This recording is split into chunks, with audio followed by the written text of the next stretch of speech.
Bonjour à tous, bienvenue sur le webinaire du cabinet d'avocats CBA.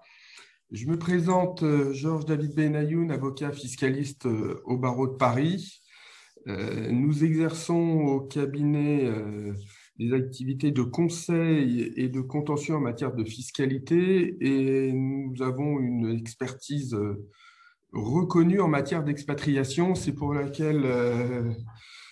pour cette raison qu'aujourd'hui, on va aborder ce thème de manière générale, sans obligatoirement parler d'une destination ou d'une autre, mais pour avoir un peu les réflexes et voir comment traiter ces sujets-là, qui sont des sujets d'actualité parce qu'on voit au cours des dernières années, on a eu la création d'une direction générale des non-résidents, dans l'objectif affiché de contrôler les non-résidents, que les contrôles se sont accélérés, que je peux même vous dire que lorsque je compare les réactions d'un centre des impôts Delta et du centre des non-résidents, le centre des non-résidents est nettement plus rapide, qui contrôle énormément l'impôt sur la fortune immobilière et qui fait attention vraiment à tous les sujets. Donc, ne pensez pas qu'en quittant la France, on ne pense plus à vous. Votre argent et votre patrimoine continuent à intéresser la France si vous en avez de sources françaises. Voilà, je vais mettre donc la présentation. Je pense que c'est bon. Voilà. Alors, le grand principe de l'expatriation fiscale réside sur la notion de résidence. La résidence va servir à déterminer où vous allez payer votre impôt à titre principal. Lorsque vous êtes résident d'un pays, ce pays a normalement une vision mondiale de votre patrimoine et de votre imposition. Aujourd'hui, résidents fiscaux français, la France vous demande vos revenus dans le monde entier, vous demande votre patrimoine dans le monde entier, et puis après, applique en fonction des conventions qu'elle a votées. Le jour où vous n'êtes plus résident, on va se référer normalement à la convention ou au droit interne pour dire comment vous allez être imposé. Je vous donne un exemple extrêmement révélateur. Vous êtes résident fiscal français et vous avez un compte à l'étranger. Vous aviez l'obligation dans votre déclaration d'impôt de déposer une déclaration 3916, existence d'un compte à l'étranger au titre de l'année déclarée. Vous devenez non-résident, cette obligation ne vous concerne plus. Donc, c'est vraiment l'élément central de la fiscalité internationale, la notion de résident fiscal. La résidence fiscale, en droit interne français, elle ressort du Code général des impôts par l'article 4B. On détermine quoi? On a trois situations différentes. Premièrement, on a un foyer d'habitation ou un lieu de séjour principal en France. Alors, je ne vais pas rentrer dans les définitions jurisprudentielles parce que rien que sur ça, on pourrait en faire des heures, mais vous comprenez un peu à quoi ça correspond. Le foyer d'habitation, c'est un lieu où on peut vivre. Ce qui explique que dans certains cas, pour éviter la résidence fiscale, on va faire constater par voie d'huissier que l'appartement ou la résidence secondaire est non meublée. Le deuxième élément, c'est l'exercice d'une activité professionnelle ou salariée à titre principal ou accessoire en France. Et puis, on a le centre des intérêts économiques. Pour moi, c'est vraiment l'élément majeur de détermination de la résidence fiscale. Quand on voit comment l'utilisent les administrations fiscales, c'est vraiment le critère qui va permettre de balancer dans un sens ou dans un autre au niveau de la résidence fiscale. Et puis, on va avoir au sens conventionnel la notion de résidence fiscale. Alors, pour bien comprendre le sens conventionnel et pour éviter de rentrer dans l'analyse de telle ou telle convention, on est parti, je vais revenir en arrière, hop, hop, hop. Voilà, on est parti sur la détermination telle qu'elle apparaît dans la convention type OCDE. Vous allez voir qu'il y a quand même beaucoup de ressemblances avec ce qui est fait aujourd'hui dans le Code général des impôts. On parle d'un foyer d'habitation permanent. À défaut, on va parler de l'état dans lequel on a des liens personnels et économiques les plus étroits. À défaut, on va parler après du séjour de façon habituelle et la nationalité. Alors, au travers de ça, lorsqu'on parle des liens personnels et économiques, on va retomber sur le centre des intérêts économiques en France. Parce que, après l'analyse est un peu particulière, on n'analyse pas de la même manière la résidence fiscale sur un couple qui a des enfants scolarisés.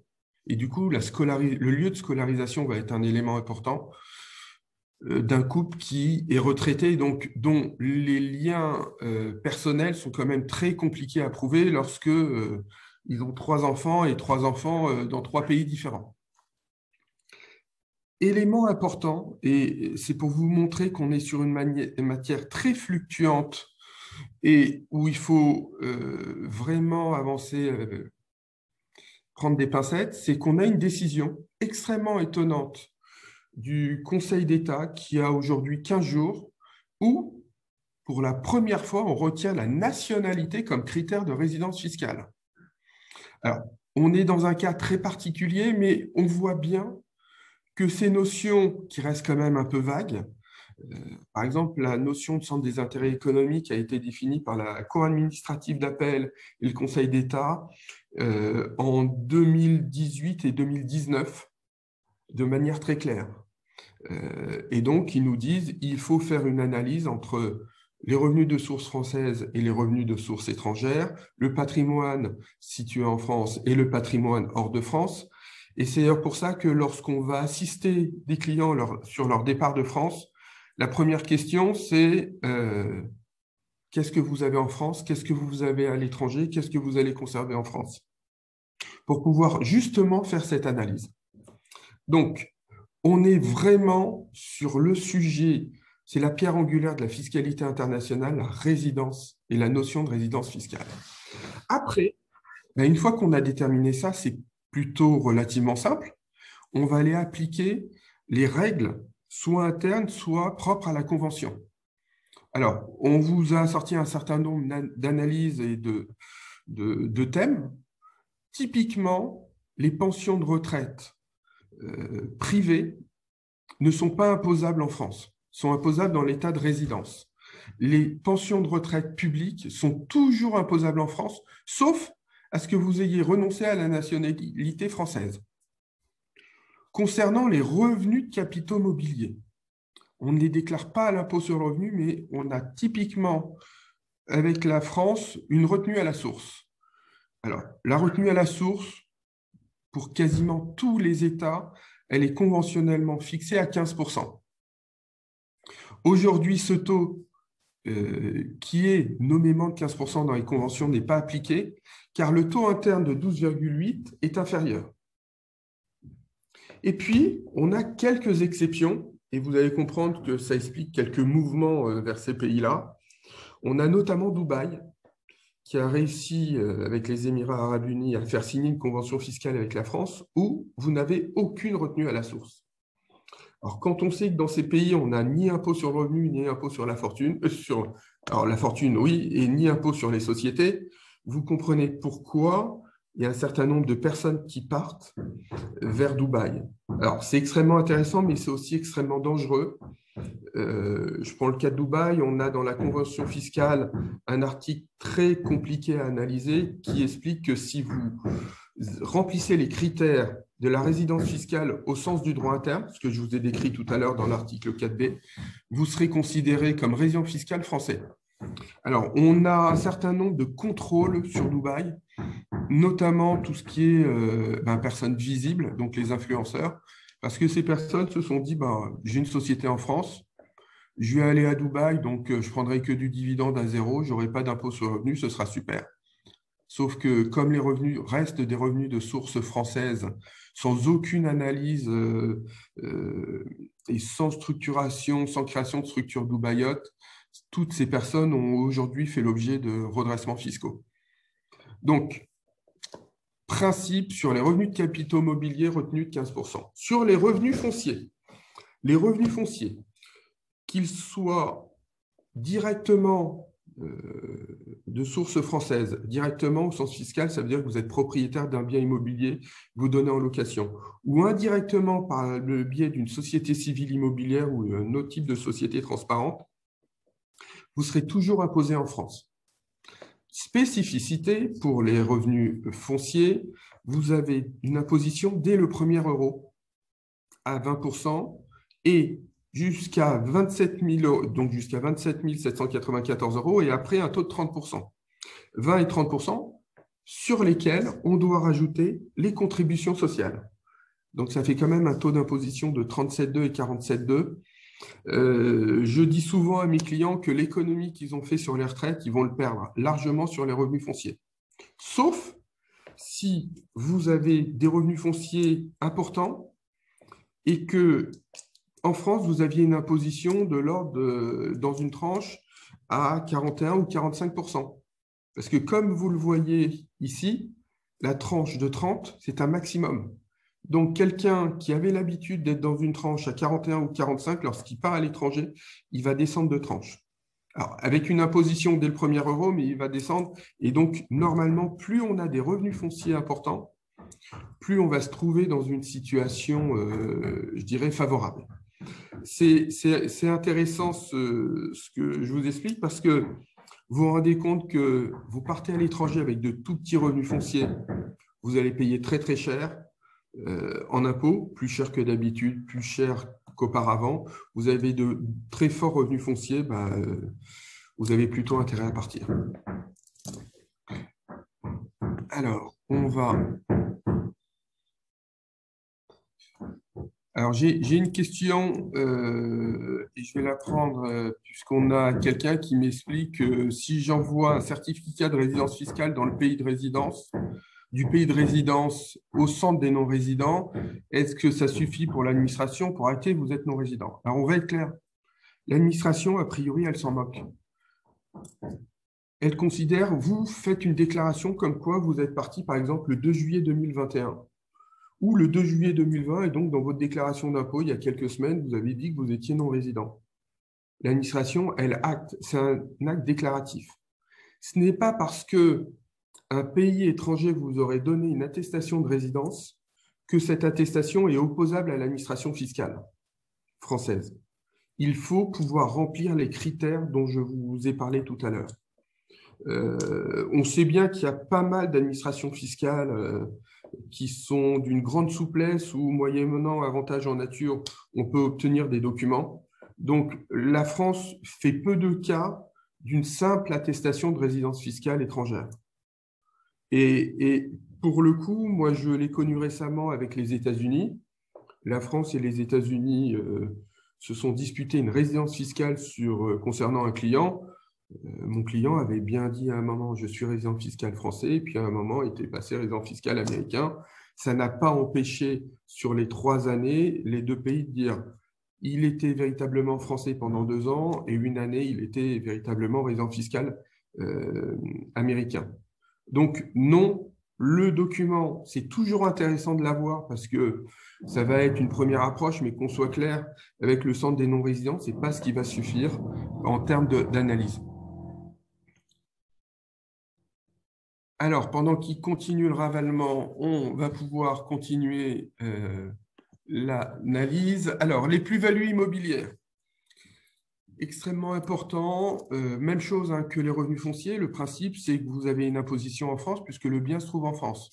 Et c'est exception, alors un peu similaire à ce que je vous ai dit tout à l'heure, et exception pour l'Arabie Saoudite, ce qui explique que l'avenue des Champs-Élysées appartiennent principalement à l'Arabie Saoudite et à des Koweïtiens parce que eux n'ont pas de plus-value immobilière sur les biens situés en France au regard de la convention fiscale. Maintenant, on va avoir un système de plus-value immobilière qui va être totalement identique à ce qui se passe pour un résident fiscal français. Avec une petite limite, on a un système d'abattement de 150 000 euros qui peut être applicable dans certains cas et qui va réduire un peu l'ardoise. Concernant le calcul de l'impôt d'un non-résident, le principe de base est celui que je vous ai expliqué tout à l'heure.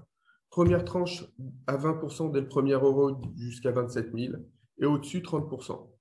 Et selon la qualité, la qualification des revenus, on aura ou non à faire une déclaration d'impôt. Par exemple, si vous avez des revenus de foncier de source française, de biens situés en France, vous aurez l'obligation de faire une déclaration d'impôt sur le revenu. L'exit tax. Alors, lorsqu'on devient résident fiscal étranger, on doit à juste titre se poser la question, est-ce qu'on est redevable de l'exit tax?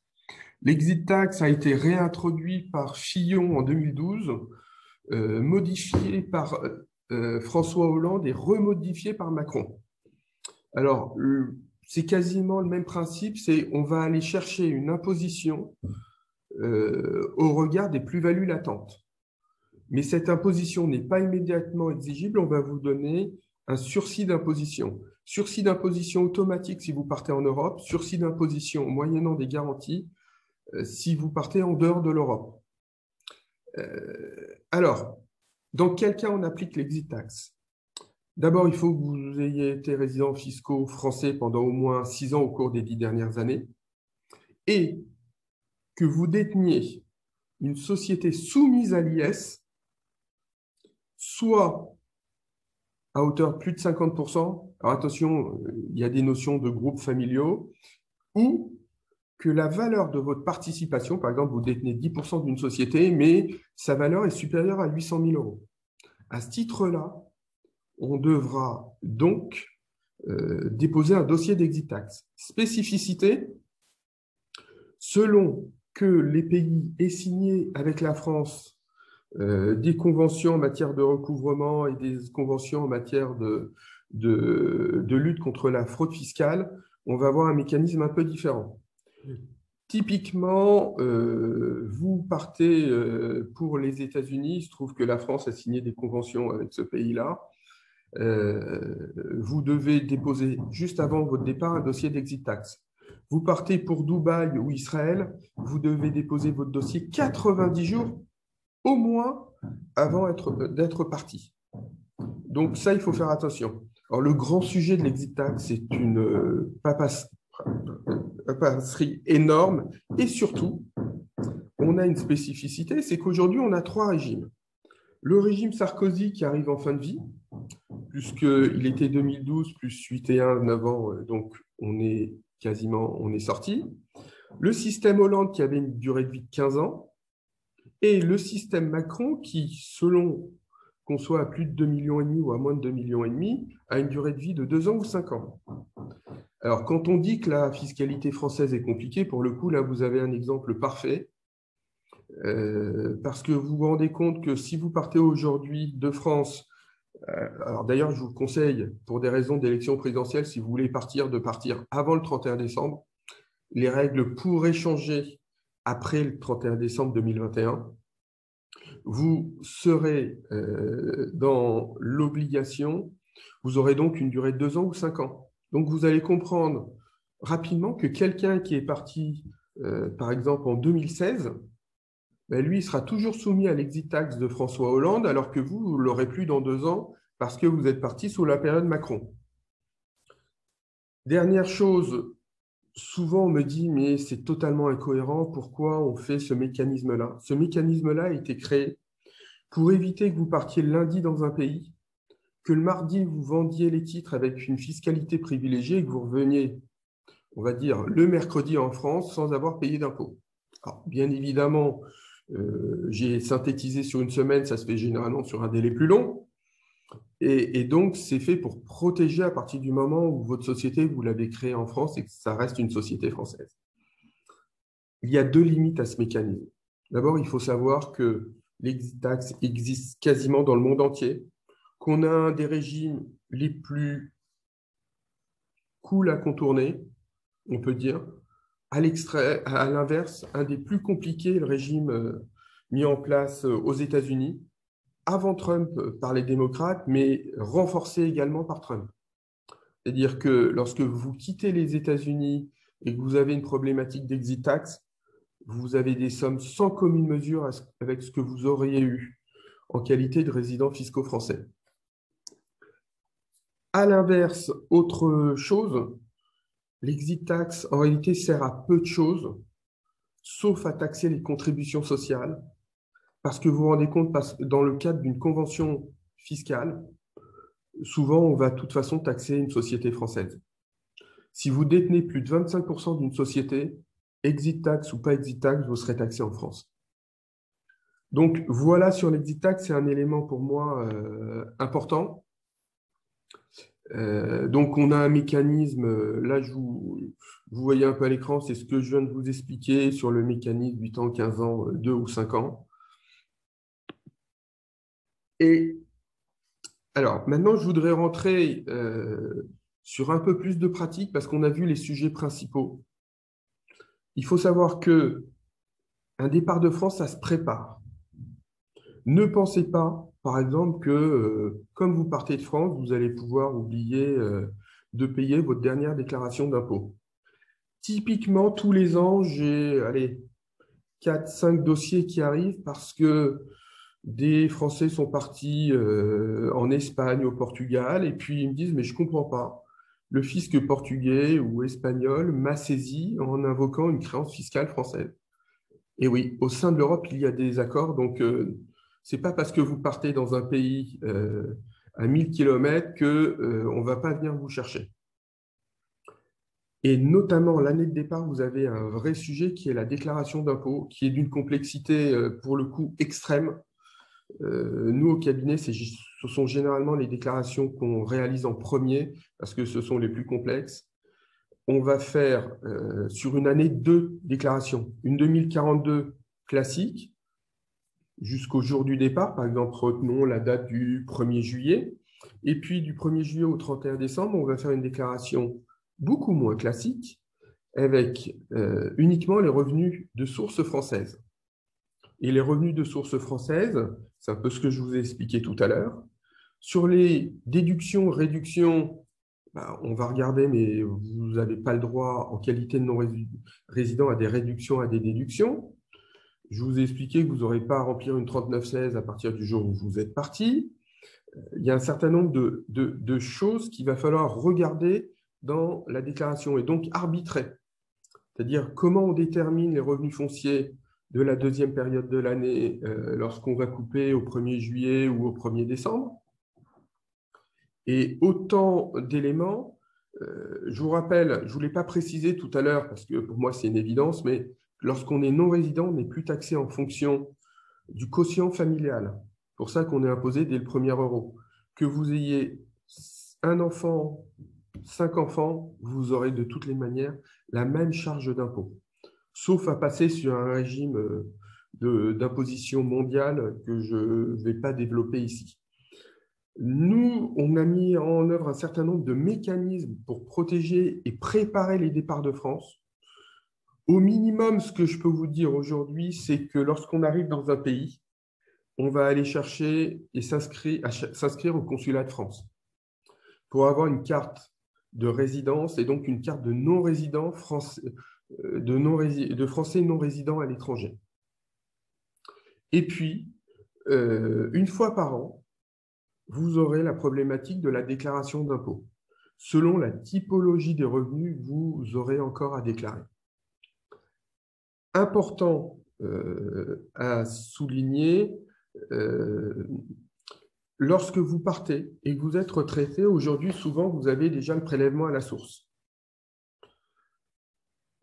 Par définition, si vous partez, il y a peu de chances que vous restiez salarié d'une société française. Sinon, vous allez être expatrié. Et lorsque vous êtes retraité, alors que je viens de vous expliquer qu'un non-résident qui a des revenus de retraite privés n'est pas imposable en France, la caisse de retraite va continuer à vous prélever. C'est normal parce que la caisse de retraite, elle réfléchit comme un employeur. Donc, nous, par exemple, on va aller renseigner la totalité des caisses de retraite sur la résidence fiscale étrangère, leur donner tous les éléments pour qu'ils cessent rétroactivement à vous verser des sommes. Donc, aujourd'hui, mettent à peu près entre 3 et 6 mois, alors en vitesse de croisière classique. Avec le Covid, on a vu des cas qui ont mis plus d'1 an, entre 3 et 6 mois pour arrêter. Et puis, lorsqu'ils auront arrêté, il faudra demander à l'administration fiscale le remboursement des sommes indûment perçues. Alors, on a eu une petite surprise récemment parce que on a des clients qui avaient des sommes exigibles souvent sur un an et demi. Donc, on demande à l'administration fiscale et l'administration fiscale vient de nous répondre. Nous avons changé la règle. On ne peut vous rembourser qu'une fois par an au moment de la déclaration d'impôt. Donc, vous allez être le trésorier de l'État français puisque si vous ne venez pas de le faire et que vous avez déjà un an de retard, vous n'aurez pas de remboursement avant août 2022. Voilà sur quelques éléments.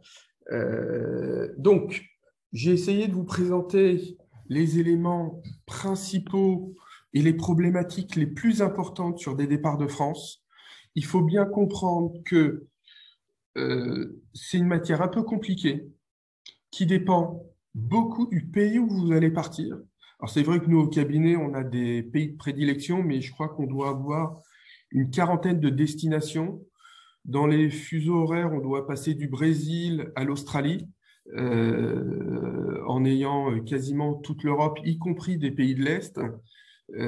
Et à chaque fois, c'est différent. Maintenant, on a toujours une base dans une convention fiscale, c'est la base OCDE. Il faut savoir que les conventions fiscales sont souvent régies avec ce qu'on appelait les pays développés selon un système OCDE et ce qu'on appelait il y a très très longtemps les pays sous-développés avec des conventions type UNESCO. Donc, c'est comme ça qu'on s'y retrouve. Les conventions font l'objet de commentaires. Attention, une convention, il n'est pas donné à tout le monde de pouvoir la lire et la comprendre. J'ai moi-même récupéré des dossiers de confrères fiscalistes qui n'étaient pas spécialisés en fiscalité internationale, qui avaient fait des erreurs, mais alors avec des incidences monumentales. Donc, si vous partez, si vous avez des sujets de revenus français, de biens immobiliers, de patrimoine français, il faut toujours aller voir un conseil. Alors, on est là, mais des confrères aussi en province sont là ou partout. Nous, on intervient vraiment beaucoup pour être conseillé et faire une analyse de votre situation. Nous, souvent, ce qu'on fait, on va calculer l'impôt de l'année de départ et puis l'impôt en vitesse de croisière pour pouvoir dire dans quelle situation vous vous trouvez. Sachant que vous pouvez avoir des problèmes d'impôt sur la fortune, d'IFI aujourd'hui, et peut-être d'impôt sur la fortune, puisqu'on pense que ça ne devrait pas tarder à revenir en raison du Covid. Alors, j'ai une question qui m'est posée. Est-ce que utiliser l'abus de droit pour rendre non opposable l'expatriation fiscale pour des en dehors de l'Europe en sachant... Alors, non, le fait de partir ne constitue pas un abus de droit. Alors, la question est un peu compliquée à comprendre. Je pense que la personne qui me la pose est quand même un peu sachant en matière de fiscalité ou s'est beaucoup renseigné. La pire des sanctions en fiscalité, c'est l'abus de droit. C'est jusqu'à 80% de pénalité et on revient dans la situation antérieure. Donc, la personne me demande, est-ce que l'administration fiscale peut utiliser la notion de l'abus de droit? Ils peuvent le faire. Je l'ai déjà vu, ce n'est pas obligatoire. Ils n'en ont pas vraiment besoin parce que la problématique de l'abus de droit, c'est qu'il faut passer devant une commission et que cette commission valide le fait qu'il y ait un constat d'abus de droit. Je considère la remise en cause d'une convention fiscale, du moins d'une résidence fiscale, ce n'est pas de la typologie de l'abus de droit. C'est beaucoup plus simple que ça, malheureusement. Autre question, est-ce qu'on est indéfiniment tenu de remplir une déclaration de revenus quand on répond aux critères de non-résidence et qu'on a pour seul revenu une retraite privée? Alors non, pour moi non. C'est vrai que par simplification, parce que c'est relativement simple aujourd'hui de faire une déclaration d'impôt, vous recevez de l'administration fiscale un mail et en 2 minutes, si vous n'avez que des retraites, vous pouvez le faire. Donc, c'est vrai que je privilégie le fait de remplir une déclaration d'impôt, mais ce n'est pas obligatoire. Alors, je réponds à Hugo qui va plus loin en me disant est-ce que ça peut être l'abus de droit ou le mini-abus de droit? Alors, oui, on peut rentrer sur ces mécanismes-là lorsqu'on est sur des mécanismes complexes. Mais il faut savoir que le non-respect des dispositions de l'article 4B ou des conventions fiscales nécessite pas d'invoquer l'abus de droit ou le mini-abus de droit. C'est le non-respect de dispositions fiscales. Voilà. Et la taxe sur plus-value supérieure à 50 000 euros, à 2%, puis 6%. Alors, je pense qu'on me parle, mais il y a plusieurs sujets. On a la contribution sur les hauts revenus, qui peut être de la compétence, qui peut être appliquée aux non-résidents. C'est ce qu'on appelait à l'origine la taxe footballeur. Et c'est bien les seuls à ne pas la payer, puisque c'est payé par leur club, c'est déjà prévu au début. Voilà. Maintenant, dernier point, on me pose une question sur doit-on déclarer au fisc français le patrimoine immobilier étranger? Alors, si vous êtes redevable de l'impôt sur la fortune immobilière, oui, c'est évident, c'est certain. Maintenant, si votre bien immobilier n'est pas loué, vous n'avez pas l'obligation de le déclarer. La seule obligation concernant des biens entre guillemets à l'étranger concerne les comptes bancaires. Alors, généralement, si vous avez un appartement à l'étranger, vous aurez un compte bancaire et les contrats d'assurance vie. Donc, non, il n'y a pas d'obligation de le déclarer parce que l'administration n'a pas l'obligation d'avoir l'information. Encore une fois, de nos jours, il n'est pas interdit d'avoir des biens à l'étranger, il est interdit de ne pas les déclarer lorsqu'on a l'obligation de les déclarer. Et effectivement, ça surprend souvent mes clients lorsque je leur dis ben non, votre résidence, tout le monde s'en moque. D'abord, la France a vraisemblablement vu partir les virements, puisqu'avec Tracfin, on a quasiment plus de, je crois qu'il y a eu plus de 600 000 remontées d'informations vers l'administration fiscale et ça double quasiment tous les ans. Donc voilà sur les éléments. Alors après, j'ai des questions qui sont un peu plus, qui concernent plutôt le Portugal. Donc, je ne vais pas rentrer dans ces détails-là parce qu'après, l'objectif était plutôt de vous proposer, de vous présenter une problématique liée à l'expatriation fiscale. N'hésitez pas à vous faire conseiller parce que, encore une fois, le centre des non-résidents est parfaitement organisé et réagit beaucoup plus vite que votre centre des impôts, qu'il soit parisien ou de province, hein, d'ailleurs. Donc, et puis, se poser toutes les questions avant de partir. Est-ce que je suis bien non-résident? Est-ce que je remplis bien toutes les conditions? Voilà, je vous remercie d'avoir assisté à ce webinaire, puis je vous donne rendez-vous pour un autre webinaire. À très bientôt. Au revoir.